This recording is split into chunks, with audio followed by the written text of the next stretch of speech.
So it's not just a macho, it's not just a person from, like a character from a movie, but it's way more, it's like this attitude, this self-chosen outlaw situation or position that he finds himself in. And there's the blues that still kind of echoes this attitude. There's motor clubs, there's the metaphor perhaps to artistic practice. And a few of these threads will be discussed through the films that we'll show in a bit.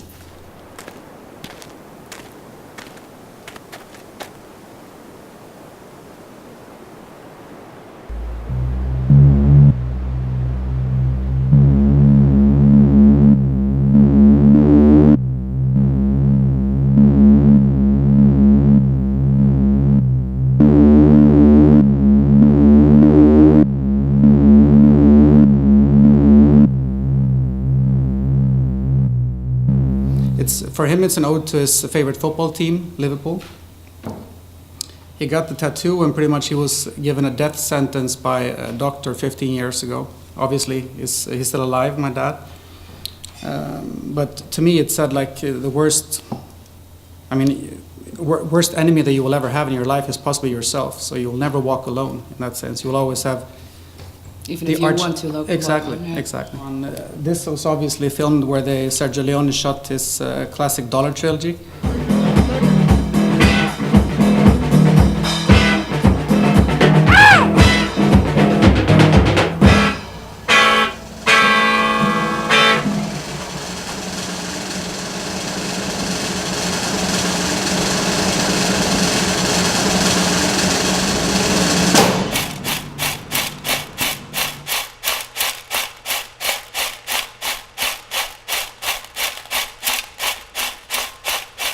It was always meant as a city film, a city cowboy. Urban cowboy. Urban cowboy. Yeah. And we shot it in Berlin, in which, well, this is a city where there are many empty spaces, where also nature is kind of finding its way back into the city. And this is, these were the settings we wanted to use, these places where city life and wildlife in a way, or nature meet each other again, and where this urban cowboy was scrolling through. Yeah. Vad fan annars ska jag prata med? Det är ju bara du här.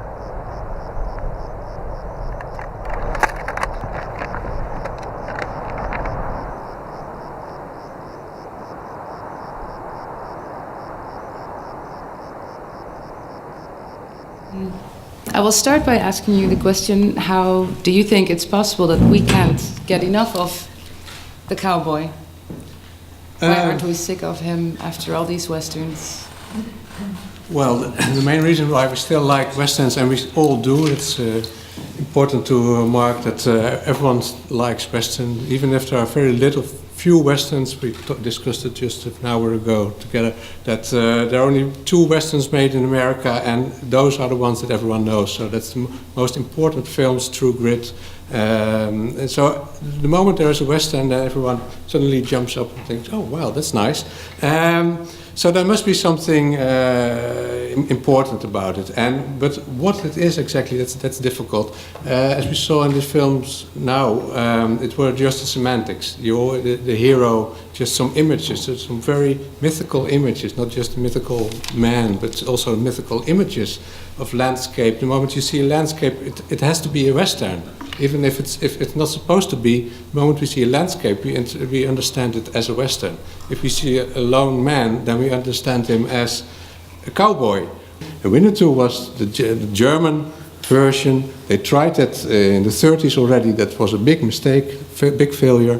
But now you could make westerns if you were not American. And Winnetou film, actually, 1963, that was in Germany. That had 10 million of spectators, so it was an enormous commercial success, and that made everyone think, well, let's make westerns ourselves and make big money. And then, so you had 2 years later, Leone and the spaghetti western. So that's where it all started. But still, this idea of America being superior in making westerns, that still remained for a long time being, and that's why in all these spaghetti westerns you have an American actor, because it's needed to make it a quality western. The credibility. The credibility. Yeah. Yeah. Are we really still admiring this guy, the cowboy, or are we kind of mocking him?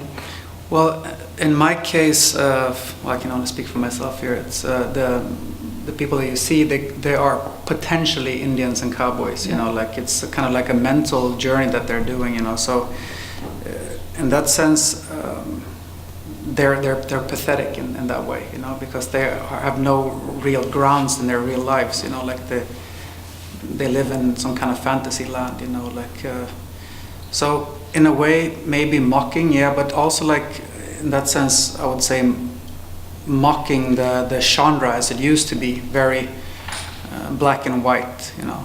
So by twisting these stereotypes, I find that I can actually say something about, criticize the genre itself. You know? So yeah, irony is important, I guess, you know. Our theme was to combine wildlife with city life, and a person who is traveling between this wild and city life, yeah, we had a certain kind of a city cowboy in mind. Mm-hmm. So, and then Aaike came up with the blues, because he really wanted to do something with his blues. So I think that's how our cowboy was born. Actually, in reality, in history, the cowboy was a very boring kind of job. It was one of the lowest jobs you could get. And nothing heroic about it, was just boring. And what did you do all day? Well, you just rode on your horse, and you were bored to death almost. And in the evening it was dark very early, so you had a campfire. That's why you showed a campfire. And well, what did make a cowboy heroic? Not his action with his guns, but the fact that he could tell stories. That's what made a good cowboy. A good cowboy was a good storyteller or a good singer. And then it was blues, of course. Yeah.